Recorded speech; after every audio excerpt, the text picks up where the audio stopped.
जूही और समर की मदद से रूही नहार को घर वापस लाती है। दादी घर बुलाती हैं एक तांत्रिक बाबा, जो उस आत्मा को शीशी में कैद करने का जादू जानता है। सारी रात बीत जाने के बावजूद नहार का कोई अतापता नहीं मिलता। यह देखकर रूही की चिंता चरम पर पहुंच जाती है। पूजा करते समय रूही अनजाने में सुकून के कमरे में पहुंच जाती है।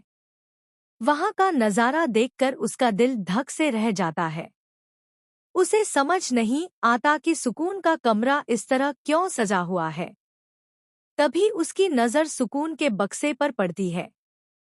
पल्लू बाहर निकलता है और रूही को तुरंत डर लगता है।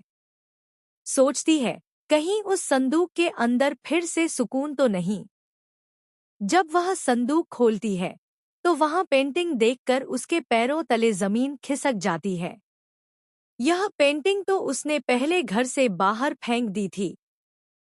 तभी रूही को एहसास होता है कि जिस दिन उसने पेंटिंग फेंकी थी उसी रात सुकून घर में आ गया और तभी से घर वालों को पेंटिंग वाली आत्मा नहीं दिखाई दे रही थी। अब उसे पूरा सच समझ में आता है, सुकून वही पेंटिंग वाली आत्मा है और नहार उसके कब्जे में है। रूही की चिंता और बढ़ जाती है। नीचे मंदिर के सामने खड़ी होकर रूही भगवान से प्रार्थना करती है कि नहार जल्द से जल्द सुरक्षित घर लौट आए। तभी उसे याद आता है कि यह पेंटिंग उनके पुराने घर की है।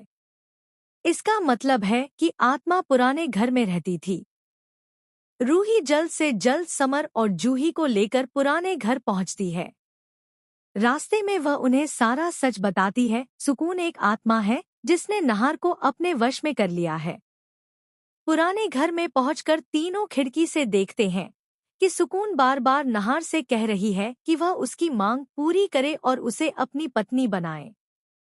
यह देखकर रूही का गुस्सा 7वें आसमान पर पहुंच जाता है।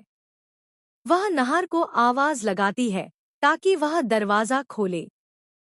सुकून नहार को रोकती है और कहती है कि रूही पर गुस्सा करके उसे जाने को कहे।